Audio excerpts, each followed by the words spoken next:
तो students capital adjustment जितनी मुश्किल आपको लगती है उतनी है नहीं।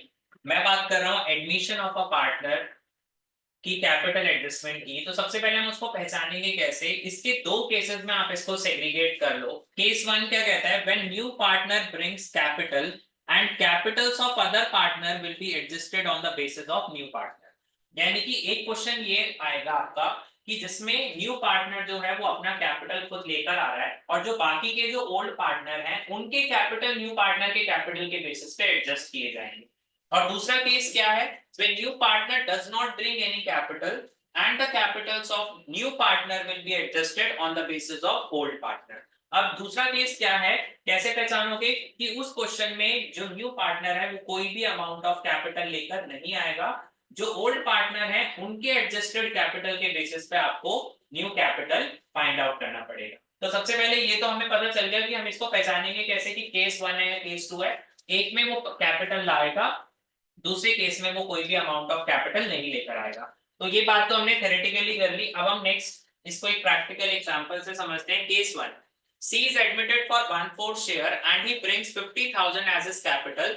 अब आपको दिमाग में क्वेश्चन आ रहा होगा कि सर हमें कैसे पता चलेगा कि वो क्वेश्चन जो है वो कैपिटल एडजस्टमेंट का है या नहीं है। तो आपको ये लाइन लिखी होगी, capitals of A and B या ओल्ड पार्टनर जो भी उनका नाम होगा will be adjusted। adjusted word वहां जरूर मेंशन होगा on the basis of C's capital। तो ये लाइन आपको मेंशन होगी तभी आपको कैपिटल एडजस्टमेंट करना है, अदरवाइज नहीं करना है। तो कैसे करेंगे, तो ये सारी जो कैलकुलेशन है ये आपको वर्किंग नोट में दिखानी है।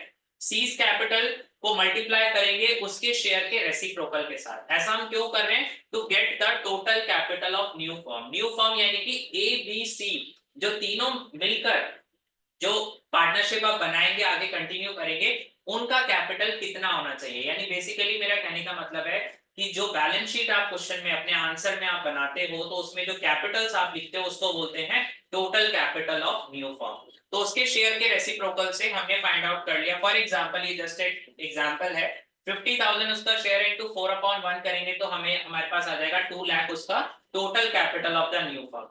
अब उस 2 लाख को आपको किस में डिस्ट्रीब्यूट करना है, न्यू रेशियो में आप डिस्ट्रीब्यूट करोगे। जो भी न्यू रेशियो होगा या तो आपको क्वेश्चन में गिवन होगा नहीं तो आपको फाइंड आउट करना पड़ेगा। जो भी आपका आंसर आएगा, अब इसको आपको कहां पर लिखना है, इसको लिखना है पार्टनर्स कैपिटल अकाउंट के बैलेंस सीडी में। जी हाँ, अभी तक आप नॉर्मल क्वेश्चन में विदाउट कैपिटल एडजस्टमेंट के क्वेश्चन में बैलेंस सीडी कैसे निकालते थे, जो भी क्रेडिट का टोटल होता था माइनस करते थे डेबिट से, जो आंसर आता था वो आपका बैलेंस सीडी होता था। लेकिन अब आपको आपका बैलेंस सीडी आपके वर्किंग नोट से ही मिल गया। तो लेकिन इसका मतलब ये नहीं है कि अब आपको आगे कुछ नहीं करना है। इस बैलेंस सीडी को एज बैलेंस सीडी इन पार्टनर्स कैपिटल लिखना है डेबिट साइड में। उसके बाद जो भी बैलेंसिंग फिगर आएगा उसको कैश अकाउंट या करंट अकाउंट में डालना है। अब ये कैसे पता चलेगा, ये भी आपको क्वेश्चन में मेंशन होगा कि if there is any surplus और डेफिसिट अराइजेस तो उसकी उस केस में आपको उसको कैश अकाउंट में डालना है या फिर आपको करंट अकाउंट में डालना है। तो जो भी बैलेंसिंग फिगर आएगा वो डेबिट में भी आ सकता है क्रेडिट में भी आ सकता है, जहां पर भी आएगा आपको कैश अकाउंट या करंट अकाउंट में डालना है उस पर्टिकुलर ओल्ड पार्टनर के कैपिटल अकाउंट में। तो आई होप आपको केस वन क्लियर होगा। केस टू क्या कह रहा है, केस टू में आप वो जो पार्टनर है वो तो कुछ कैपिटल ही नहीं लेकर आ रहा, तो हमें उसका कैपिटल फाइंड आउट करना है। अब उसका कैपिटल कैसे फाइंड आउट करेंगे, सबसे पहले दोनों पार्टनर, दो हैं तीन है जितने भी ओल्ड पार्टनर्स का एडजस्टेड कैपिटल को आपको ऐड करना है। Now what is adjusted capital, adjusted capital का मतलब होता है आफ्टर ऑल एडजस्टमेंट। यानी जितनी भी क्वेश्चन में आपको एडजस्टमेंट दी हुई है उसके बाद जब आप ए और बी की सारी जो कैलकुलेशन आप कर लेते हो, बेसिकली यहाँ पे हम बात करें बैलेंस सीडी, तो ए और बी का जो भी बैलेंस सीडी होगा उस बैलेंस सीडी को हम बोलते हैं एडजस्टेड कैपिटल, यानी capital after all adjustment. Balance BD के बाद हमने कुछ एडजस्टमेंट पास करी, उस एडजस्टमेंट के बाद जो बैलेंस सीडी बचा ए और बी का उसको हम ऐड करते हैं और हमारे पास आ जाता है टोटल कैपिटल। उसके बाद हम रिमेनिंग शेयर निकालते हैं। रिमेनिंग शेयर आपने change in profit sharing ratio में भी सीखा होगा। हम टोटल शेयर को 1 मान लेते हैं और उसमें से हम माइनस कर देते हैं न्यू पार्टनर का शेयर। सपोज यहाँ पे मैंने न्यू पार्टनर का शेयर 1/4 लिया है तो रिमेनिंग शेयर कितना हो जाएगा 3/4। अब इस 3/4 के रेसिप्रोकल को टोटल कैपिटल के साथ जब आप मल्टीप्लाई करोगे और फर्दर उसको न्यू पार्टनर के शेयर के साथ जब आप मल्टीप्लाई करोगे तो आपका जो आंसर आ जाएगा वो सी का कैपिटल आ जाएगा।